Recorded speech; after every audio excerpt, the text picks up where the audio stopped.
आज एक विशेष विषय को लेकर हम सब आपके बीच में उपस्थित हैं। कल सरकार द्वारा एमएसपी की घोषणा हुई, बहुत बड़ी बड़ी बातें हुई, बड़ी बड़ी बातें कही गई।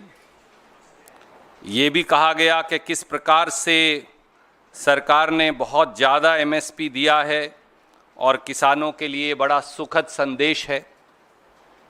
पर सच्चाई क्या है? हिंदुस्तान का किसान की सच्चाई जो है वो बयां करने के लिए आपके बीच में हम सब उपस्थित हैं। किसान लागत प्लस 50% मुनाफा के नाम पर ठगे जा रहे हैं।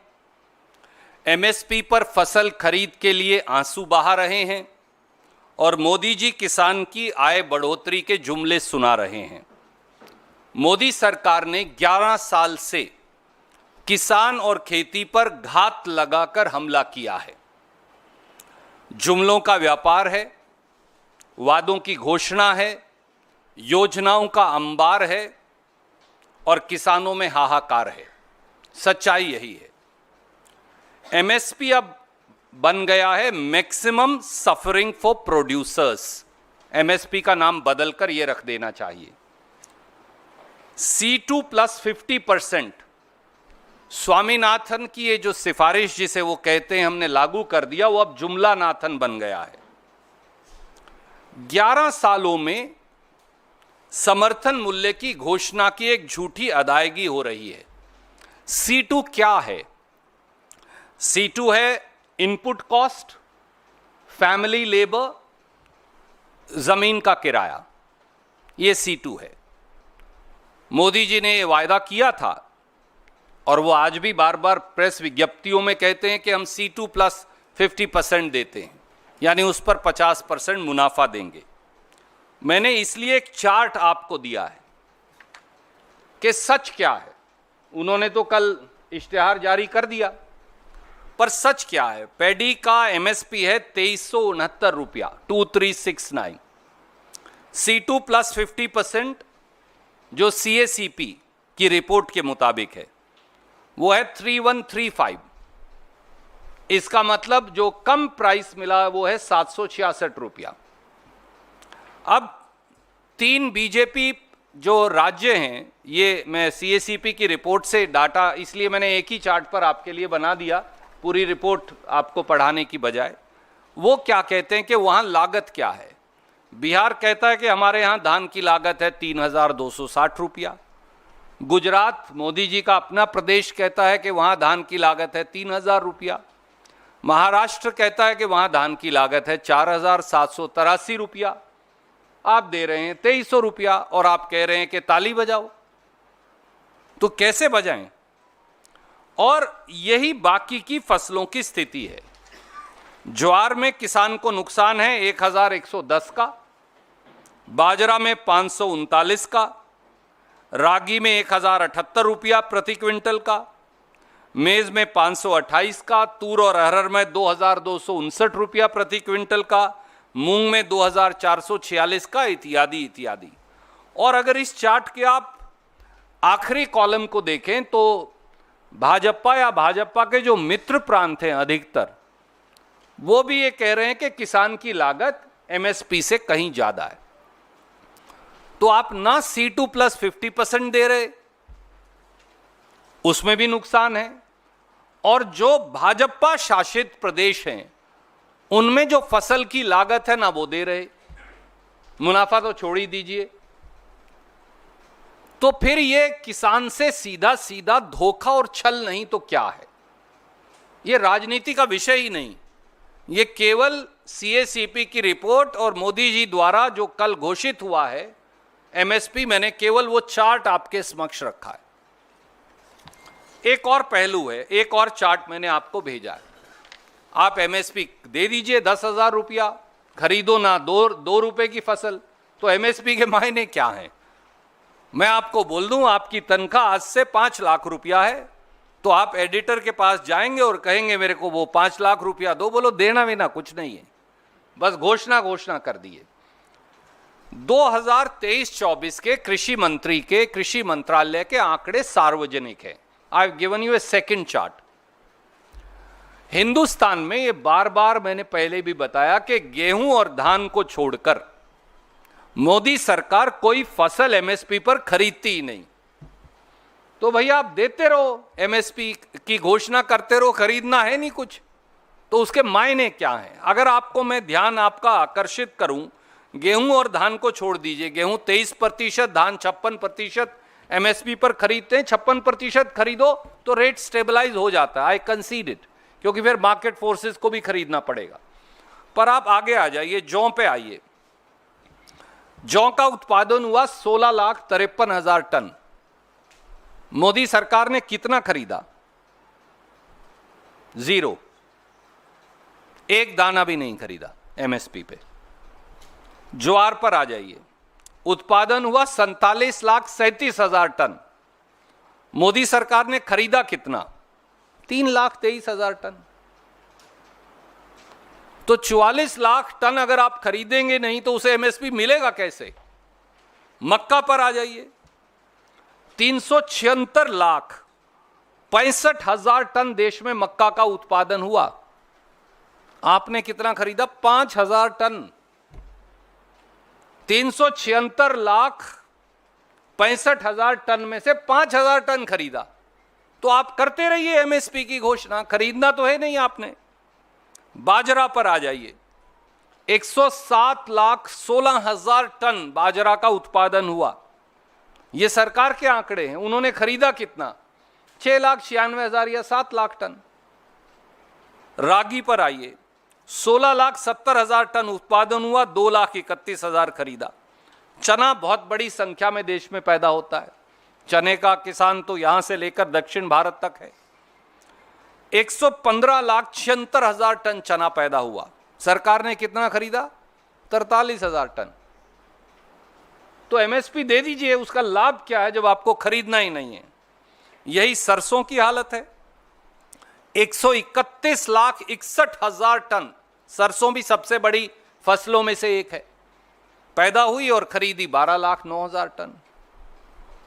कुसुम तो खैर वो खरीदते भी नहीं, पैदा भी बहुत कम होती है। तो जब आपको खरीदनी नहीं तो एमएसपी का मायने क्या है? दूसरा सवाल। तीसरा सवाल, सब अखबारों में उन्होंने बड़े बड़े, मैं देख रहा था, एक मेरे दोस्त ने मुझे भेजा, बड़े बड़े उसमें वो लगाए, कॉलम लगाकर इस तरह के कि बहुत ज़्यादा एमएसपी दी है, गजब कर दिया है। ऐसे इसमें लिखा है धान जो सबसे ज़्यादा खरीदा जाता है वो 2300 रुपये से 2369 रुपया, 2300 टू 2369 हो गया। पर भैया किसी ने ये उनसे पूछा, मोदी जी इन्फ्लेशन की दर क्या है इस देश में? वो तो 6% है। तो 6% 2300 रुपये का हुआ 138 रुपया। तो अगर आपको पिछले साल के रेट भी बरकरार रखने थे तो 2300 प्लस 138 रुपया, 2438 रुपया क्विंटल होनी चाहिए। नया रेट मत दो मुझे, केवल इन्फ्लेशन तो दे दो, क्योंकि एक तरफ तो इन्फ्लेशन है, दूसरी तरफ डीजल के दाम बढ़ा रहे हैं आप, तीसरी तरफ आप बिजली का दाम बढ़ा रहे हैं, चौथा आप बीज का दाम बढ़ा रहे हैं, और पांचवा मेरा जो खाद है उसकी आपने सब्सिडी काट दी 24,000 करोड़ रुपया। 23-24 में ये सब्सिडी थी 1,88,000 कुछ करोड़। इस साल 2024-25 के बजट में है सब्सिडी 1,64,000 करोड़। तो वो 24,000 करोड़ भी तो मेरी जेब से ही जाएंगे, क्योंकि किसान की जेब से जाना है पैसा। तो आप मेरी खाद की सब्सिडी काट रहे हैं, डीजल के दाम बढ़ा रहे हैं, बिजली और बीज का दाम बढ़ा रहे हैं, कीटनाशक का दाम बढ़ा रहे हैं, जीएसटी लगा रहे हैं, और दूसरी तरफ आप मुझे 6% का इन्फ्लेशन भी नहीं दे रहे और कह रहे हैं ताली बजाओ। कैसे बजाएं ताली? चौथा, एक एग्रीकल्चर स्टैंडिंग कमेटी है पार्लियामेंट की, सहयोग से मैं भी उसका सदस्य हूं। हमने यूनैनिमस रिपोर्ट दी, उसमें बीजेपी के मेंबर्स भी शामिल हैं। तो ये नहीं है कि केवल कांग्रेस के हैं, हमारी तो माइनॉरिटी है, मेजॉरिटी में तो उनके लोग शामिल हैं, दूसरे दलों के भी।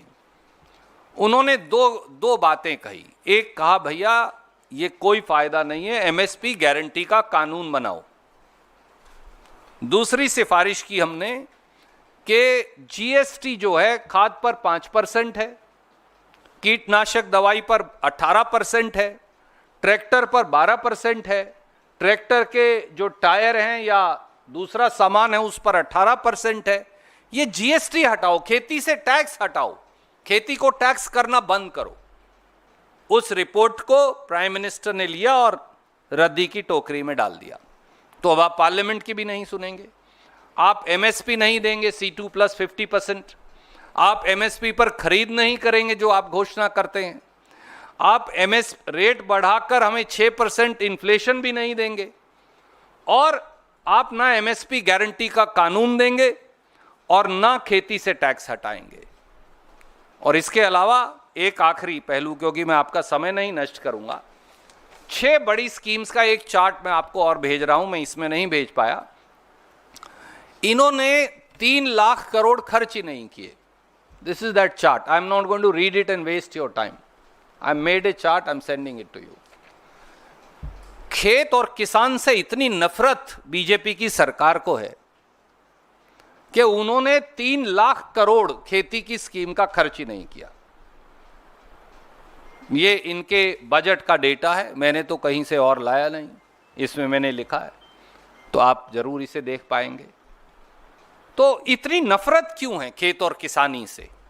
और बोलते हैं ताली बजाओ, हमने रेट बढ़ा दिया।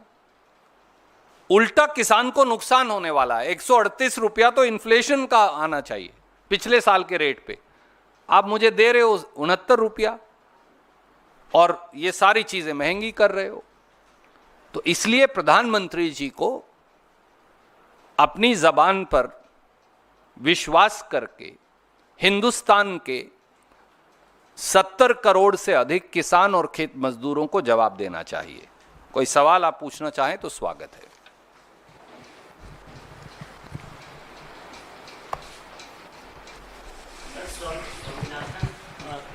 फॉर्मूला पे बीजेपी हमेशा कहती है कि वो तो आपके समय में वो फॉर्मूला दिया गया था, तो 6-7 साल उसके बाद आपकी सरकार थी, उसको क्यों नहीं लागू किया गया? तो मोदी जी को ये कहना चाहिए कि वो स्वामीनाथन रिपोर्ट को रिजेक्ट करते हैं, पर वो तो कह रहे हैं हम तो स्वामीनाथन लागू करेंगे। और सुप्रीम कोर्ट में शपथ पत्र दिया उन्होंने। स्वामीनाथन आयोग जब आया, वो रिपोर्ट गवर्नमेंट के पास गई। वो एफिडेविट मेरे पास है, मैं आपको भेज दूंगा, आज मेरे पास हैंडी नहीं है। बाकायदा मोदी सरकार ने शपथ पत्र देकर बताया कि कांग्रेस यूपीए की सरकार में स्वामीनाथन आयोग की 150 या 60 जो सिफारिशें थी, उनमें से 110 सिफारिशें लागू कर दी थी हमने। ये हम नहीं कह रहे, हमारे बारे में बीजेपी ने शपथ पत्र सुप्रीम कोर्ट में दिया। पर बीजेपी ने यह शपथ पत्र भी दिया, वो मैं कई बार आपको भेज चुका, इसलिए आज मैंने उसकी चर्चा भी नहीं की। इन्होंने शपथ पत्र देकर कहा कि C2 प्लस 50%, यानी किसान को लागत पर 50% मुनाफा नहीं दिया जा सकता, क्योंकि उससे बाजार की कीमतें खराब हो जाएंगी। व्यापार की चिंता ज्यादा है, जैसा ट्रंप साहब ने भी कहा। अब तो भाई व्यापार की वजह से हिंदुस्तान पाकिस्तान की सीज फायर हो जाती है, जब हमारी सेनाएं जीत रही होती हैं, तो किसान को भी फसल की कीमत कैसे मिलेगी? व्यापार पहले है। यही बीजेपी की असलियत है। संदीप, ये जो C2 प्लस 50 का फॉर्मूला आपने बताया है रेट, इसका ये कहाँ से निकाला है? मैंने जैसा शुरू में बताया, ये CACP की रिपोर्ट जो है, आप गूगल करेंगे तो आ जाएगी, agriculture cost and price commission. Agriculture cost and price commission की रिपोर्ट जब आप पढ़ेंगे तो उसमें C2 दिया हुआ है, उसमें 50% ऐड कर दीजिए तो C2 प्लस 50% हो गया। तो हर स्टेट का अलग होगा ना? नहीं, there are 2 things, that's why I've given you state wise also. Agriculture Cost and Price Commission, my friend, gives you 2 sets of data. The report will have data of what the cost is per state. It will give you one consolidated averaging. So whatever is the C2 as per the CACP report, I have only added 50% to it, which is only a mathematical calculation. जी साहब, मैंने इसमें लिखा भी है, इसकी हमने ये report दी थी, अभी मैं आपको बताता हूँ। I have the date, just give me 1 second and I shall be able to even give you the date. आपने रिपोर्ट भी की है आप लोगों ने फॉर्चुनेटली, तो पर मेरे पास वो डेट है, मैं कहीं I'll send you, it's बहुत देर नहीं, अभी हमने दी है, मेरे पास अभी हैंडी नहीं है, पर वो डेट है मेरे पास कहीं। वो तो पार्लियामेंट में पेश हो गई रिपोर्ट, अगर आप गूगल करेंगे तो आ जाएगी। It has already been presented somewhere in Feb, 24th Feb और something, it has been presented to the parliament. Sir I am sorry, इधर सर, ये जो आपने सर जो डेटा आपने दी है जी, इसमें धान को छोड़कर ज़्यादातर फसल जो है उसकी खरीद 25% से नीचे है। जो मुख्य मांग आपकी सरकार से है वो एमएसपी गारंटी कानून की है या एमएसपी और बढ़ाई जाए वो है? देखिए दोस्त, मैंने केवल सरकार की असलियत आपके समक्ष रखी है और आपके माध्यम से हिंदुस्तान के लोगों के समक्ष, क्योंकि उनके समक्ष बात रखने का आप एक माध्यम है महत्वपूर्ण। वो कलम के सिपाही हों, वो कैमरा के हमारे साथी हों। किसान की मांग ये है, एमएसपी की कानूनी गारंटी होनी चाहिए। कांग्रेस की मांग ये है, एमएसपी की कानूनी गारंटी होनी चाहिए। पर आज मैं वो लेकर नहीं आपके बीच में आया। कल जब कैबिनेट ने एमएसपी की घोषणा की तो बड़ी बड़ी डींगे भरी, पीठ थपथपाई, कहा तालियां बजाओ, हमने बड़ा गजब कर दिया। वो गजब जो है वो मैक्सिमम सफरिंग फॉर प्रोड्यूसर है, वो गजब की जगह। और उसकी असलियत मैंने आपके समक्ष रखी है कि सरकार केवल झूठ की रस्म अदायगी कर रही है और किसान को खून के आंसू बहाने पर मजबूर कर रही है। उसको उसकी फसल की लागत भी आप नहीं दे रहे, और इसका जवाब